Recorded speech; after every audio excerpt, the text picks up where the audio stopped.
दोनों बहनों ने की एक ही आदमी से शादी, तो क्या ये गैर कानूनी है या फिर कोई अपराध है? दोनों बहनें पढ़ी लिखी है, आईटी इंजीनियर हैं। सोलापुर में ये शादी हुई है और वीडियो बहुत ही ज्यादा वायरल हुआ है।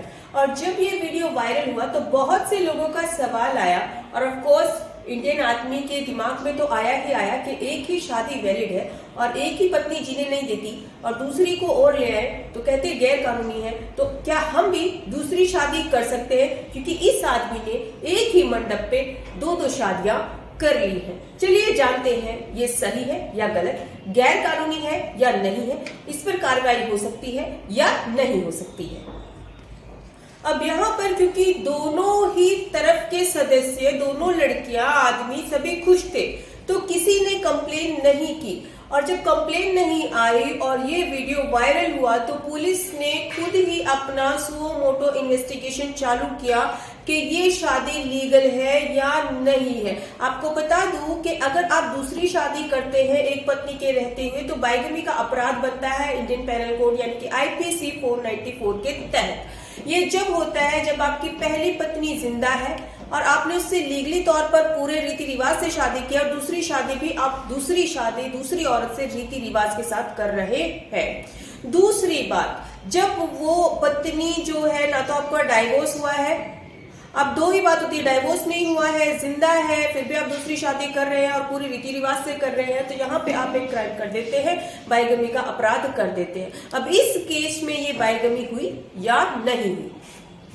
हिंदू मैरिज एक्ट सेक्शन 17 में पनिशमेंट के बारे में बताया गया है कि अगर कोई व्यक्ति पत्नी के जिंदा रहते हुए बिना डाइवोर्स लिए, ना ही वो उसकी मृत्यु हुई हो, बिना कुछ भी ऐसा हुआ हो, ना तो उस पत्नी की मृत्यु हुई हो, ना तो डाइवोर्स लिया हो, और दूसरी शादी कर लेता है और पहली पत्नी जिंदा भी है, वैलिड दूसरी शादी कर लेता, मैं फिर बोल रही हूँ, यानी कि पहली भी वैलिड शादी थी पूरी रीति रिवाज के साथ ही, दूसरी भी वैलिड शादी है पूरी रीति रिवाज के साथ है। अगर ऐसा होता है तो दूसरी शादी जो है अमान्य होगी यानी कि इनवैलिड होगी और उसमें सजा भी है और तब बनता है 494 का अपराध। ये दिया गया है हिंदू मैरिज एक्ट सेक्शन 17 में, पनिशमेंट के बारे में बताया गया है। लेकिन इसमें ये भी क्लियर है कि जब कंप्लेन होगी तो या तो पत्नी यानी कि उसकी जो पत्नी है, पहली पत्नी आकर कंप्लेन दे, या फिर जो पति है, अगर पत्नी ने दूसरी शादी कर ली पति के जिंदा होते हुए, वो पति कंप्लेन दे, या फिर उसकी फैमिली वाले कंप्लेन दे, तब कंप्लेन मान्य होगी यानी कि कंप्लेन ली जाएगी।